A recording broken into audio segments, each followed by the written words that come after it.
Fondements du droit japonais. Bienvenue dans ce cours d'introduction au droit japonais, consacré principalement au droit civil. Pour ceux qui découvrent le droit, nous aborderons quelques notions juridiques fondamentales et le vocabulaire technique. Qu'est-ce que le droit? Le droit est une norme sociale. On dit souvent que toute société a des lois. Comme le prouve le proverbe latin « Ubis societa ibi jus », soit « les individus vivent et coopèrent en société ». Avec l'augmentation de la population, des règles sont nécessaires pour organiser les relations entre les individus et chacun doit les respecter. L'ensemble de ces règles compose le droit, qui est donc indispensable au bon fonctionnement de notre société. Qu'en était-il à l'époque primitive? Il est certain que les gens vivaient et coopéraient les uns avec les autres. Exemple, la chasse, la cueillette et le partage de nourriture. Cependant, ce n'était pas la même chose que dans la société moderne. Même s'il existait des règles concernant ceci, ces règles ne pouvaient pas être qualifiées de loi. Les normes régissent les comportements humains. Elles définissent ce que les gens devraient ou ne devraient pas faire. Il existe d'autres normes sociales que la loi, qui sont définies selon le dictionnaire Oxford, comme suit. La mode désigne le style populaire ou le plus récent de vêtements, de coiffure, de décoration ou de comportement. La coutume est une manière traditionnelle et largement acceptée de se comporter ou de faire quelque chose spécifique à une société, un lieu ou une époque. Exemple, règles de la chevalerie, code d'honneur, Bushido. La morale est un ensemble de principes qui distinguent le bien du mal.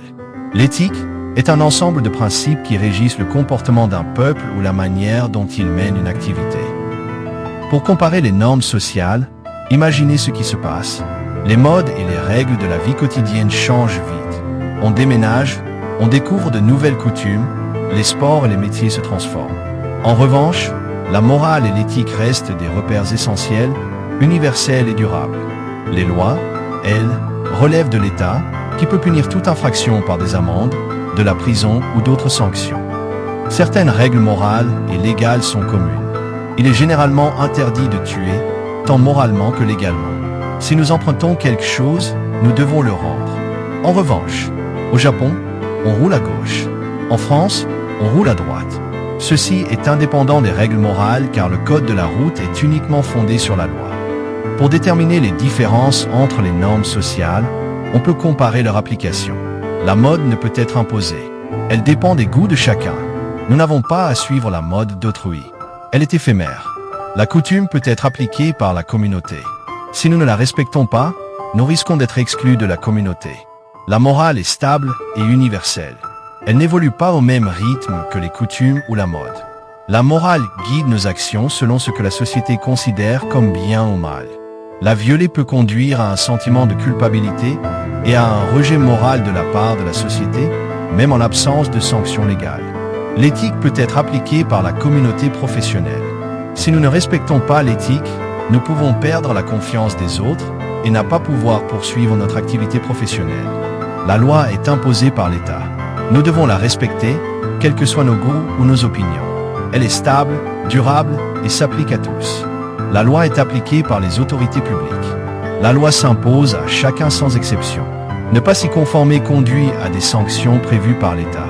La loi fixe les règles nécessaires à la vie en société. Contrairement au reste, elle n'est ni facultative ni changeante au gré des individus. Si vous vous intéressez au Japon, au droit ou simplement à la manière dont les lois influencent nos vies, cette série est faite pour vous. Abonnez-vous, activez la cloche et rejoignez-nous pour cette exploration du droit civil japonais.